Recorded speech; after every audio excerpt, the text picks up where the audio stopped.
Okay, welcome everybody to the Freedom Family Challenger Zoom call. This is our chance to get all of the coaches together and the challengers from the groups and to kind of pour into you some of the things that we're learning and doing and how to get started and how to stay on track and hopefully inspire you to keep moving forward in your fitness journeys and in your nutrition journeys. So, but before we get started, Jennifer is going to do a quick, at the beginning, we try to do something like, for those people who maybe only drink Shakeology or don't even drink Shakeology or only do one of the performance lines, we try to kind of go through some of those things so you guys know if you're missing something or if you'd like to try something different. And tonight she's going to talk a little bit about hydrate, which I'll let her talk first because she'll have a lot to say. But she's going to talk a little bit about hydrate. So I'm gonna mute and go ahead, Jen. Hi, everybody. Hope everybody's doing good tonight. Can everybody hear me okay? Okay. So I wanted to get on there talking about different products in which to talk about. And one of the products that I was really surprised that I like was the Hydrate, because when I initially looked at it, this is it. But initially when I thought about it, I thought like it was like a Gatorade product or something like that. And so I wanted to try it. And now it's something that every workout I'm drinking during the workout. And it doesn't hurt my stomach like Gatorade was hurting my stomach. And so that was, Gatorade to me is just a little bit, I don't know if it's thicker feeling or, you know, what it is. It's just a thicker consistency. And so what I'll do is a lot of times I will put my Hydrate in there and then I use the collagen also. So I'll throw my collagen in there too, because then I know I'm getting it. And then I'm drinking it while I'm working out. So I'll do the Energize before, drink this. But this is something you can drink anytime during the day.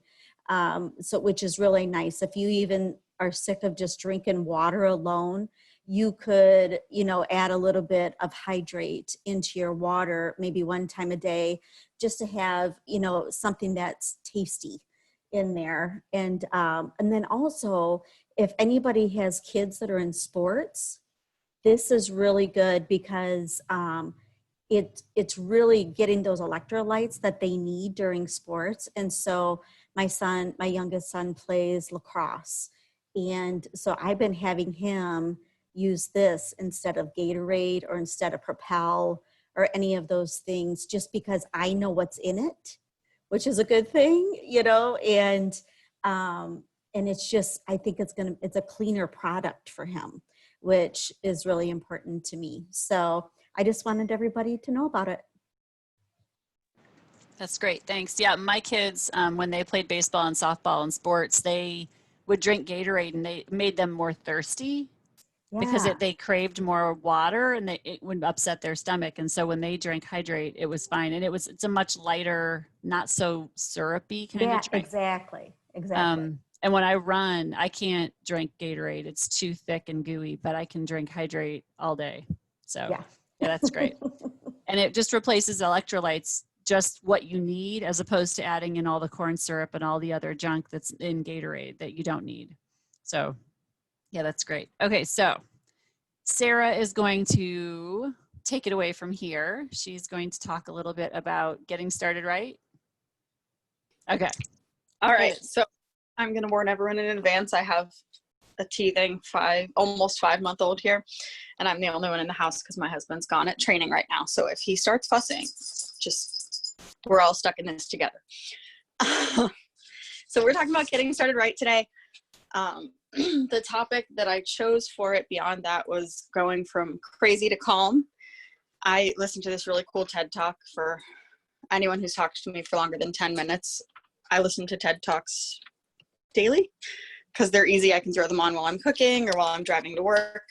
And I found one that talked about a triage system and how to take your life from crazy to calm. And my other job, so I'm a part-time stay-at-home mom and I'm a part-time nurse in a hospital on a medical psychiatric floor. And then I also work part-time in a pregnancy resource center. So pretty much any medical analogy has got me hooked already. So we're going to go through it and we're going to talk about how to get started right. So the first step is to relentlessly prioritize. This is where she talked about a triage system. So you take everything that you do in your daily life and everything that comes up and you put it into 4 categories. So the first category you got is red, which is immediately life-threatening. And the main concept is that we tend to think that everything is red, and it's not. Something that's noisy, something that's loud, something that comes up last minute, like your house flooding, usually not red. Seems red, not red once the flooding stops. Red is the stuff you need to respond to right away. Yellow is the next one, and it's serious but not life-threatening. And then there's green, which is minor. And then the triage level no one likes to talk about, which is black. So this is the stuff that you can't do anything about. And it distracts you, it pulls you away from what your actual priorities should be. So the main concept behind this is that you don't want to mistake your noisiest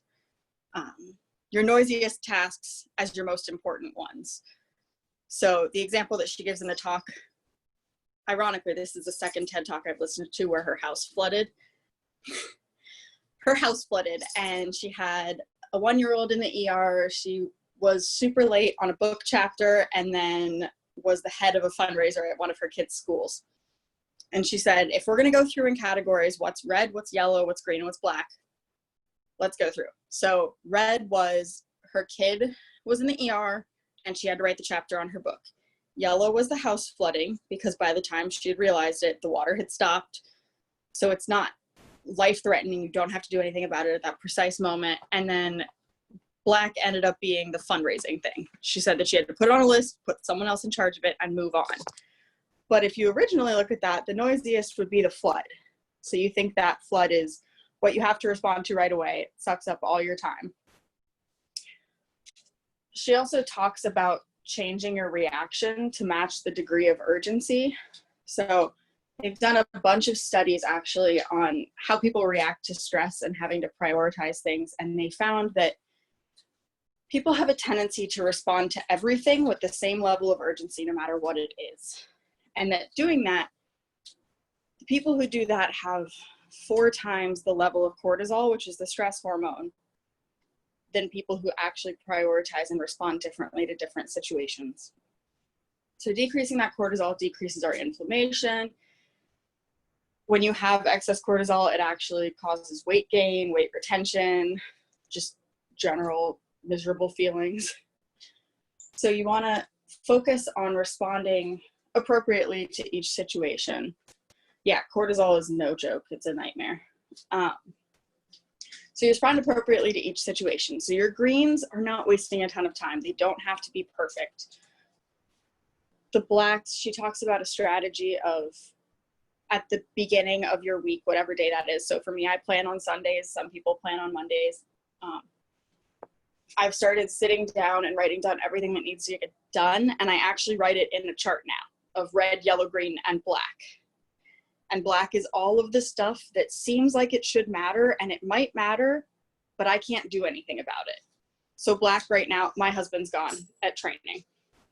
And it's really hard because I have a 5-month-old and a house and 2 pets that like to rebel against me and 2 part-time jobs. Black is my husband being gone though. I can't do anything about that right now. So even though it's important, I have to write it down and let it go. It doesn't get my attention. It doesn't get my time right now. Green is cleaning my house. At least for me, it's a priority. It doesn't need to be perfect. I'm not going to show you what it looks like right now because clearly it's not perfect. But that's okay because it's not red. Red for me is paying my bills. When they are due, I stop and pay them and then I move on. But if you take them in each category, you can sit there and not respond to everything in a panic. Like I don't panic about my laundry coming out of the dryer anymore because it's not a priority. It's not red. Angie, I see you laughing. So that enables you to change your reaction to match the level of urgency. It decreases your cortisol. The second thing that she talks about to take your life from crazy to calm is reducing your daily decisions. So you expect and you design for crazy is what she says. So there's 4 sub-steps to this one. I'm a big sub-step person. The first one is plan. So we're all big into planning.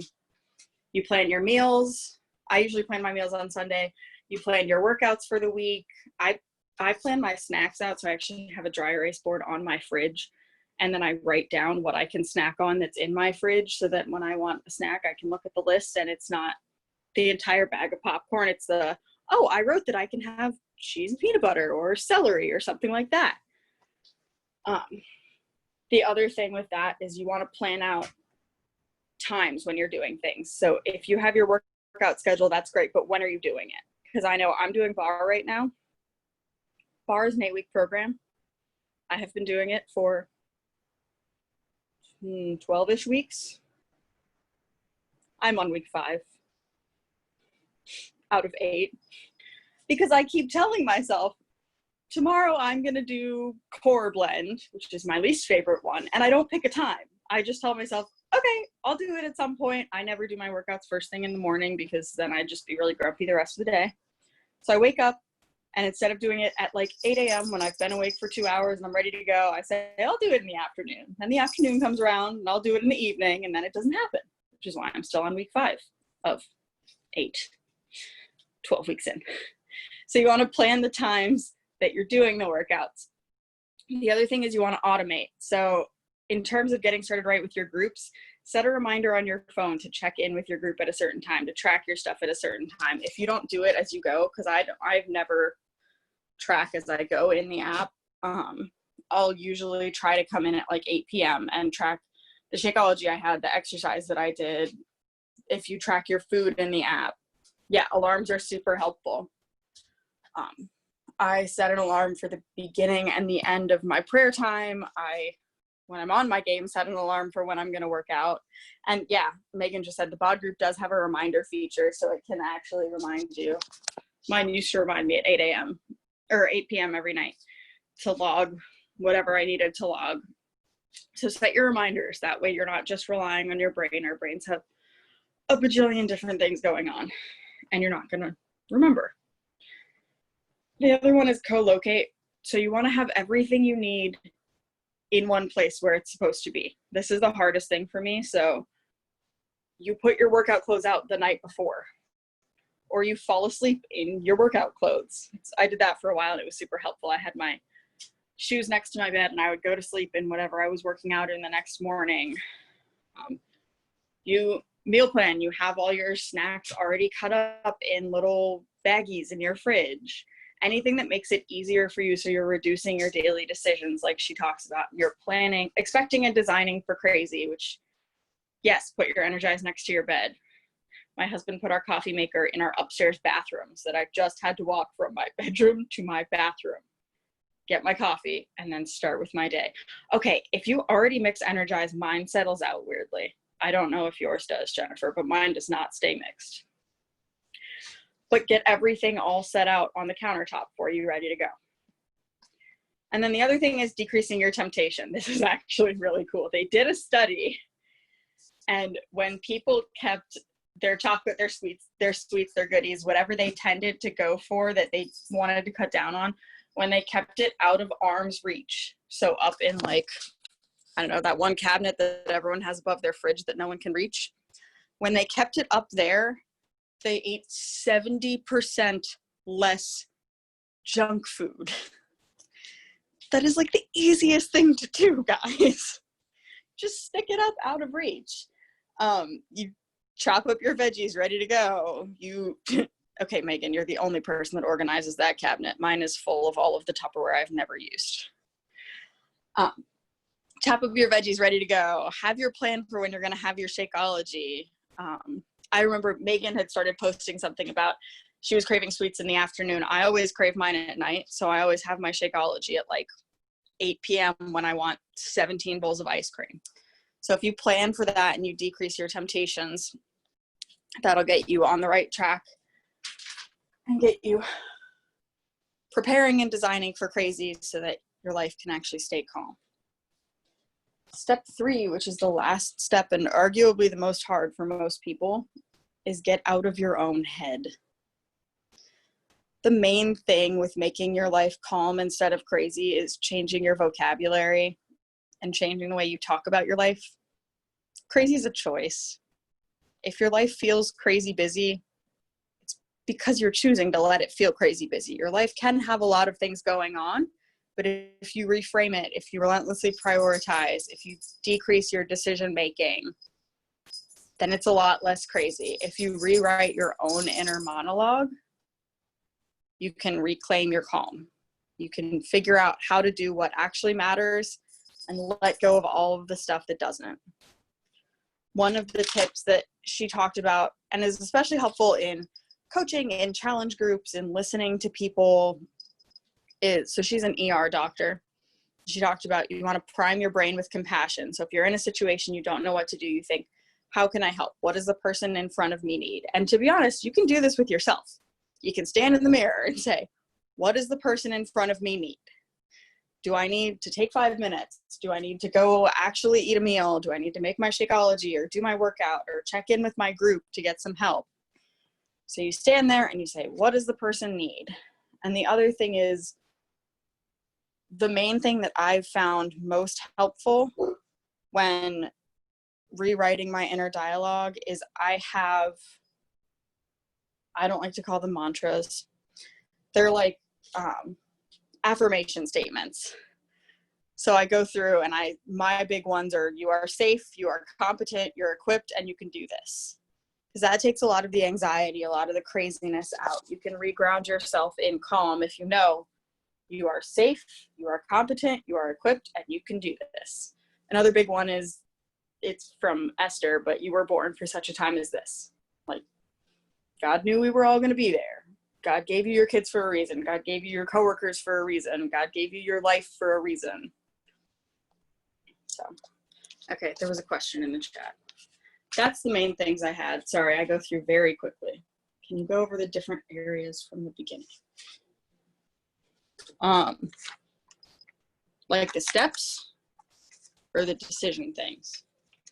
I would say the different categories you were saying: red, yellow, green, black. Oh yeah. Okay, Yeah. so just if you could, because I noticed a lot of people like jumped on, and so Yeah. they might have come in midway. Absolutely. So the first step of our 3-step system is what she's talking about. It's relentlessly prioritizing. So you go through, I actually have a chart and I can post it in our group later, and you can reach out to your coach and they can get it to you if you're not in our group already. But the first thing you start with is red. So it's technically categorized as anything immediately life-threatening, but these are your non-negotiables, your I need to do this. It sounds dramatic. When I categorize my stuff, my workouts and my Shakeology goes in there because that's the first thing I do. That's important. And like any childcare stuff, anything you actually need to do. Yellow is serious but not life-threatening. Green is the minor stuff. So the main focus with green is it's stuff you need to get done, but it doesn't need to be perfect. So it shouldn't be taking up a ton of your time. And then black, which you don't actually need, but I have it written on my chart because it helps me clear my brain, is nothing you will do will change this. So it's not, in fact, a task. I write, it's my like brain dump place of all of the stuff that's on my mind that in theory would go on my to-do list, but I can't do anything about. Okay, let me think of yellow. I'm really bad at categorizing yellows. For me, most of my house projects are yellow. So we're renovating our house right now. So a lot of stuff like that, or like chores, errands that I need to run that aren't super important would go in yellow. Stuff like that. What is the Like- TED Talk this is from? That's a good question. Let me pull it up. Sorry, I didn't mean to bump you. No, it's okay. When you go away though, your family photo comes up because your screen goes. I'm here. It's an ER doctor on triaging your crazy life is the title. Oh, okay. And it's on the like actual TED channel. It's also in their app, which is amazing. No, this was really good. It was really helpful because there's lots of things that we don't think we need to automate or that we don't take the time so that when push comes to shove and we have to do stuff, it's so much easier if it's where it's supposed to be when you need it and you know exactly what's supposed to happen, so you don't have to solve the problem every time. Because Exactly. there are a lot of things that I've read that have said people have only so many decision making options during the day. Like there's only so much decision fatigue we can handle, and then at the end of the day, if we've worn that all out and we have nothing left, we will eat the cookies if they're sitting on the counter. But if they're up in the cabinet, or like I put them in our front hall closet above the coats, when I make cookies, that's where I keep them so that I can't see them or think about them. The kids know where to find them if they need them. But I put them somewhere where they're out of sight, out of mind, not even in the kitchen. So I don't have to see them, because I know if I walk past them enough times, my decision fatigue will hit in and I will eat the cookies. Exactly. Which is also, like, I used to think it was ridiculous to have systems for everything. I used to think it was a super type A personality thing. And it is a little type A to be drawn to it at first. But, like, for example, my husband and I are awful at remembering to clean anything consistently, ever. And we didn't have a system for it, so we bought a house and moved from a 1-bedroom apartment and realized like 2 months in that we needed a system, like we needed something. So we have the same cleaning routine every week. Every Monday, we do bathrooms. Every Thursday, we wash the floor. There's no like sitting there in the paralysis of I have so much stuff to do and I don't know where to start, or like I have to clean the entire house in one day. It's all about But you've automated it, so now you don't have to think through it. And I think the other thing that I thought was important is listing out what the black stuff was, the stuff you don't have any control over it. So yeah. I don't have control of the weather. I don't have control of the stuff that is happening. Like if my car needs to be fixed, I don't have control over the fact that I can't get to the appointments I'm supposed to get to. I can just let that stuff go. I don't have to keep worrying about it. So if you can list that stuff out that you don't have control over, I think that's a really helpful thing, because there are so many things we do have control over that we don't feel like we do. And listing out the stuff we don't actually have control over will let us release that stuff so we don't have to keep worrying about it. Exactly. It kind of takes it out of your brain space. Right. Much like I feel like I don't have that much space in my brain to process all of it. Does anybody have any questions for Sarah before we hop off tonight? Any questions? No. All right. Sarah, you want to close us in prayer? Sure. He's been awake this whole time, by the way, guys. And he didn't fuss. Look, our prayer before this worked. We prayed that he wouldn't cry, and he didn't. Now we're going to jinx it. All right. Lord, thank you so much for our time together tonight. Thank you for helping us bring peace over our lives, for reclaiming the calm that you give us and that you've instilled in our hearts before the world brought craziness into it.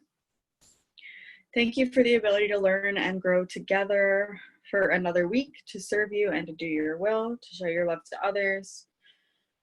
Thank you for all these women here, for the ability to lean in with them and to be on a team with them, to better our lives, our hearts, our bodies, our families, our cultures and communities. We ask peace for everyone, but especially the women here tonight. Hope and healing for those who need it in the world. We pray especially for Kelly's friend Elise, for Kelly tonight. And we ask that you be with us as we walk through another week. We pray all things as we do in your name. Amen. All right. Thank you guys for coming tonight. We'll share these in the challenge group so you guys can all listen to them again if you need to. Have a good night. Bye, guys.